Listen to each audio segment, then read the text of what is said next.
You can clap now, ladies and gentlemen.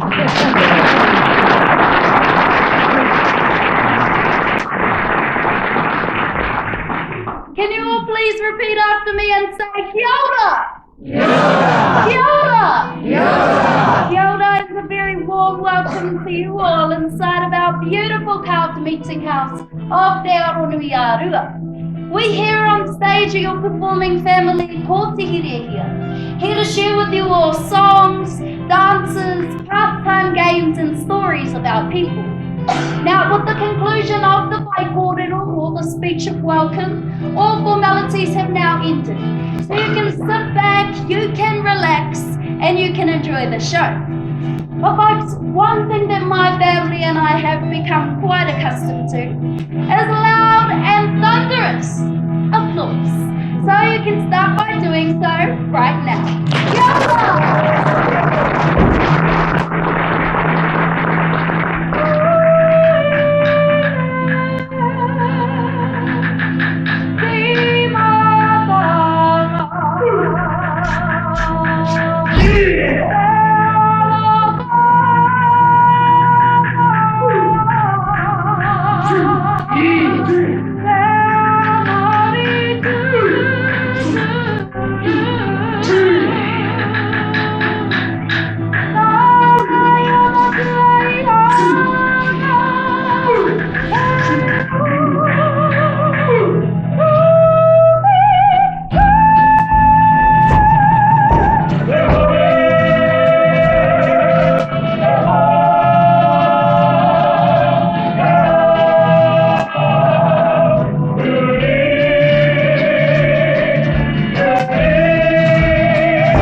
So far throughout my family's performance, you may have noticed us doing this movement here with our hands. Can you all please raise one hand, any hand, and give it a little bit of a shake? Now we call this wiri. Can you say wiri? Wiri. With a little bit more enthusiasm, folks. We'll try that again. Wiri. Wiri. Perfect. Now, we the Māori people believe where there is movement, there is life. Thus bringing life to the actions and the words that we sing for you all this evening. Next, folks, you would have seen our maidens using this implement here, which we call the Puia. Now, a Puia is simply a ball attached to a piece of string, beaten on the palms and the backs of the hands to create sound. Now, our maidens use the Puia to pick down many different native birds and insects here in Aotearoa, New Zealand. How about a round of applause for our maidens?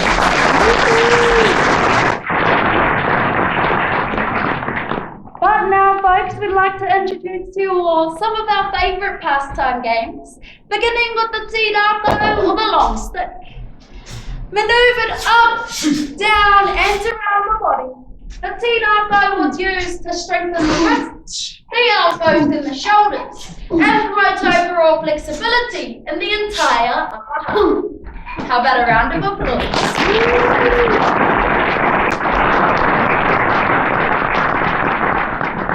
And finally, folks, our most favourite stick game, the tsitsi whārea or the short sticks. Passed from player to player in time with the music, the aim of this game, not to drop a stick. Now, this was used in days of old. This was used in days of old to promote hand-to-eye coordination. Please enjoy.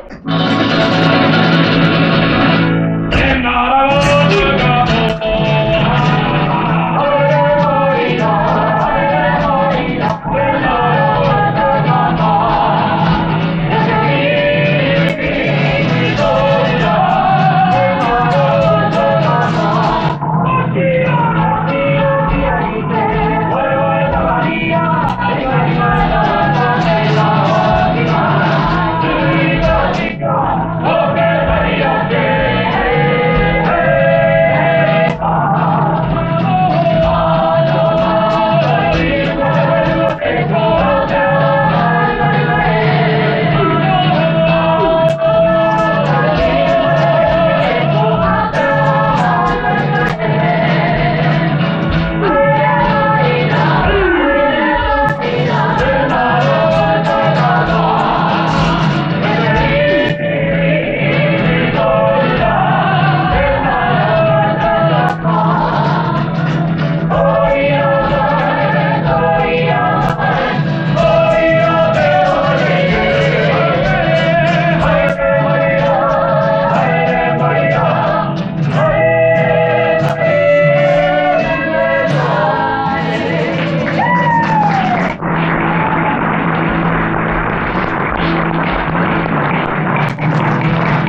those particular stick games did have a purpose. And the purpose was to eventually use some of our many different weapons, but one weapon in particular being the taiaha.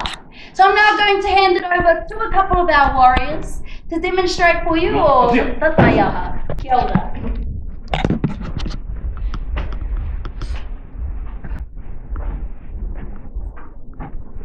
Kia ora! Kia ora.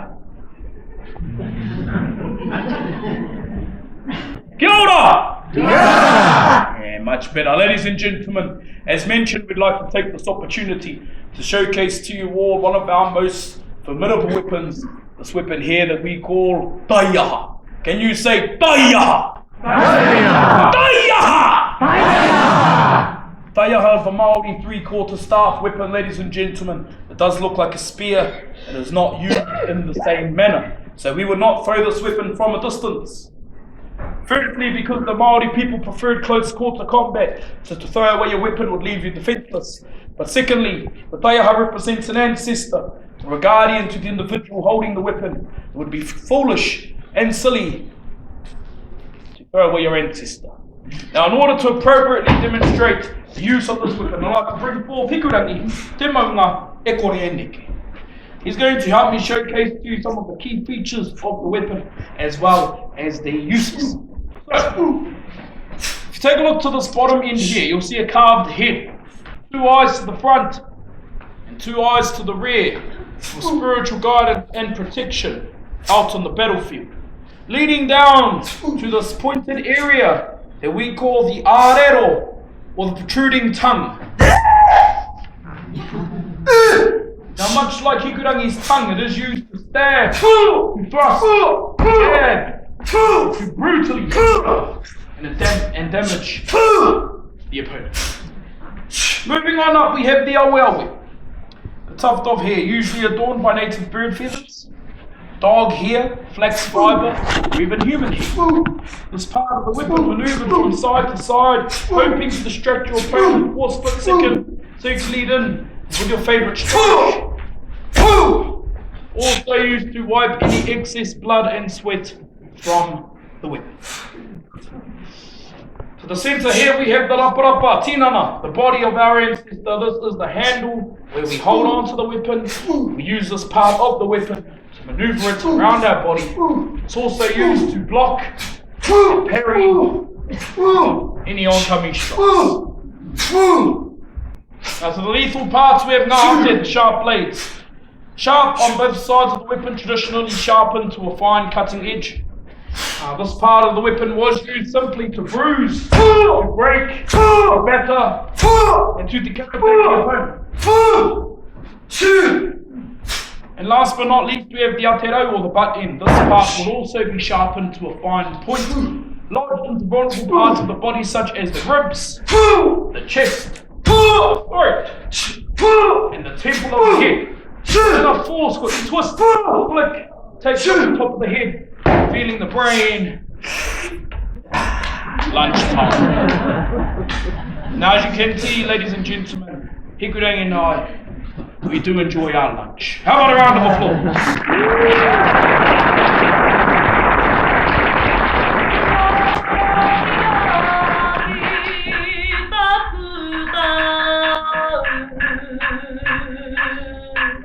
Kaira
and gentlemen, was the ever-popular Maori postural war dance, known to us as haka. Can you all say haka? Haka! Haka performed in days of old to psych up our warriors physically, mentally, spiritually and emotionally before the onslaught. Now, throughout the haka, you may have noticed the large bulging of the eyes, the protrusion of the tongue, and those loud guttural noises coming from deep within. We call this the pukana, an act of defiance or intimidation. Now, folks, in days of old, instead of seeing 4, maybe 5 warriors performing the haka, it could have been closer to seeing 400 to 500 warriors, all lined up performing the haka, trying to look as fierce and as sharp as possible, so that hopefully no battle had to take place. Now, I think our warriors did an excellent job, so how about one more round of applause?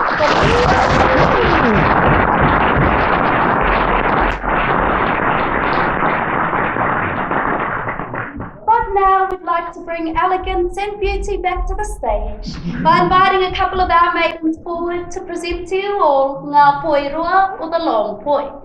Now, Ngā Poirua is most certainly the most difficult of all our Poi dances, as it includes both the double and the quadruple Long Poi. Now, when you see all 4 Long Poi up in full flights, this does depict the wing pattern of New Zealand's rare white heron, or known to we the Māori as Te Pōtuku bird. Please enjoy.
Ladies and gentlemen, with the completion of that waiata aringa or hand action song, that does almost bring your cultural show to an end. However, before we head into our final item, there are a few very important acknowledgements that we'd like to make, beginning firstly with your chief.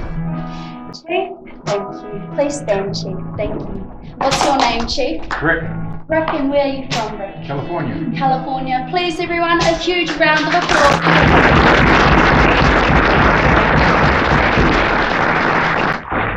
Now, Chief, we cannot thank you enough for picking up that peace token on behalf of you and your newfound family this evening. It was a clear indication to my family that you had all arrived with peaceful intentions, and for that we are very grateful. Thank you very much, Thank Chief. you.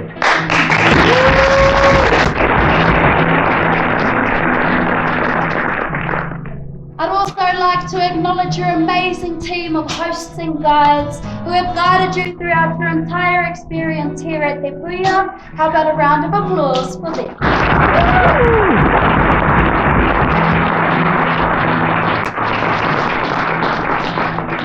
I'd also like to acknowledge my amazing family here on stage. How about a round of applause?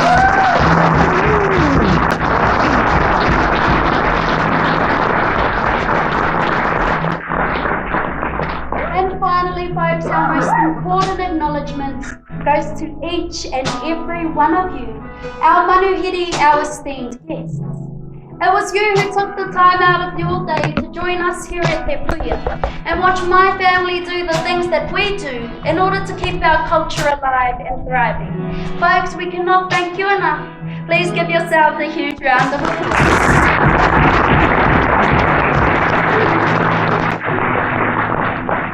But now for our final item, we'd like to slow the pace right down and present to you all a beautiful love song called Po Kare Kare Ana. Now, this love song tells the story of two of our illustrious ancestors, Hinemoa and Tutanekai. Hinemoa, a beautiful princess who lived on the eastern shores of our lake in a little settlement called Ōwhatiura. Tutanekai, a handsome and strong warrior who lived on the island in the middle of our lake called Mokoia. Now, these two met one day at a tribal gathering and it was love at first sight. But unfortunately, due to social and tribal differences, their love was forbidden, they were separated, and they were never to see each other again. That was all until one night, Hinemoa came up with a plan to creep down to the lake's edge and take one of her father's canoes so she could meet her lover at his island home. But her father, knowing very well of her intentions, ordered all of his warriors earlier on in that day to haul those canoes as far away from shore as possible to ensure she wouldn't be able to leave. Now, as you can imagine, folks, this did not deter her, because Hinemoa, being a very determined young Maori woman, she actually disrobed and tied about her waist empty water calabash for flotation. She slipped into the cold dark waters of Rotorua, and she actually swam the 3-kilometre journey it takes to get to Mokoia in the dead of night, guided only by the sound of Tutanekai's flute and the full moon that was shining brightly that evening. Now, we do know she made it there safely, folks, because we here on stage are just some of the very many descendants of that long ago romance. So now, in their honour, we have our very own Hinemoa and Tutanekai presenting to you all Po Kare Kare Ana. Kia ora.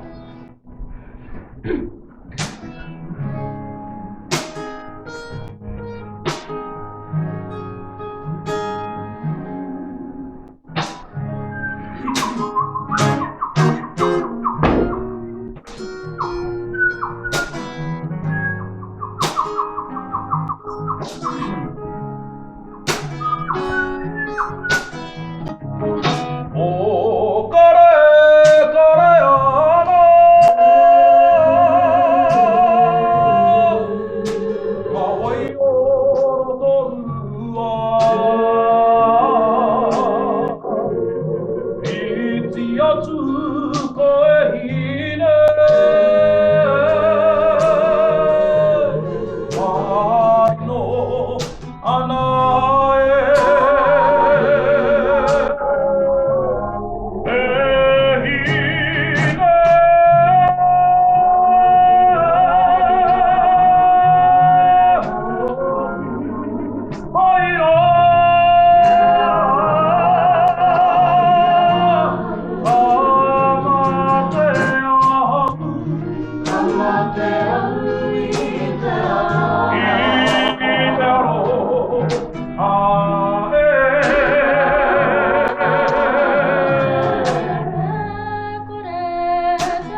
Okay, ladies and gentlemen, so, how was that?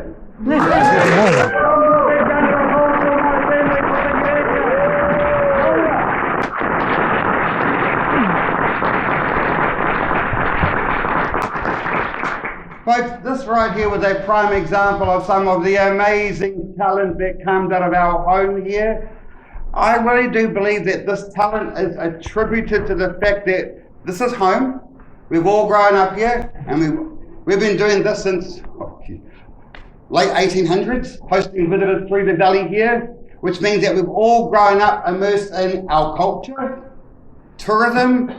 Like we all grew up watching our own family up here on stage doing these performances. And since I was very young, this has always been the coolest job in the whole world. You get paid to yell and scream and poke out your tongue. Coolest job ever. So I could be found sitting right here many minutes ago, watching my own mother on stage during the performances. We all learned the entire program because unless you're an all-black rugby player, the only other way to do the haka on a regular basis, so every child wanted to be up here. We all couldn't wait till we were up on stage doing the show. We learned the program. Yeah. And then you find out you can't sing, so you become a tour guide. Welcome to my life. The man in the photo behind me, Hone Taiapa, when we first opened as a school, he was the very first wood carving teacher here. Combo? So earlier today you all done the guided tour? Yeah, right group. So you all went through the schools? Like those schools, the heart of this entire business. The reason we do what we do here, those schools. We came very close to losing our culture a few generations ago. A very familiar story all around the whole world. How do you wipe out an indigenous culture? You remove their ability to share their stories. Language, arts and crafts. You take that away, mission will be achieved. And it's happened everywhere, and it happened here as well for a bit. And luckily some genius realised, hold on, this culture thingy could be a powerful marketing tool for you. Once they realised that culture could be used to attract you here and make that for the economy, they stopped trying to wipe the culture out. But we did come very close to losing our culture, especially in most other towns. Rotorua, yes, but because we had tourism, we had culture. The two went hand in hand together. So here it wasn't a huge problem compared to other places, but rest of the country, no tourism, no culture. So we opened up the schools. Folks, your decision to visit us this evening is the reason why every year we get to offer scholarships through the schools to every tribe around the country. We bring in one member per tribe. They will study here for 3 years, mastering their chosen craft. It could be the wood carving, the greenstone and bone carving, the flax weaving, the language. Once they graduate, they go home to their tribe and teach their people what they've been taught here. It's important to us that when you leave here tonight, that you leave here understanding the importance of your visit. For you, this was probably just an evening out, a show, a cultural show, a dinner, a tour. Unbeknownst to you, you're the reason why we have all this, folks. If there was no tourism, powers that be would have continued to aggressively wipe the culture out probably 2 or 3 generations ago. I can't even imagine standing here today not representing my home, my people, our culture, but we came very close to it. So luckily, you happened. So yes, please know that your visit, folks, is very important to us because at the end of the day, in short, know you, know us. That's the gist of it. So please leave here tonight knowing that your visit is very important. Know you, no scholarships, no schools, no culture around the country. So on that note, on behalf of my very talented family, from the performers, your waitstaff, your host this evening, thank you very much for coming to our home, giving us a chance to share with you this very brief insight into who we are. I do hope you are leaving here now with a very full stomach. But from all of us to you all, please enjoy your time here in Aotearoa, New Zealand. Thank you so much for coming. Please travel safely on the left-hand side of the road. And more importantly, return home to your own friends and family safe and sound. On behalf of all of us, lovely to meet you, lovely to host you. Thank you very much and kia ora. Good night.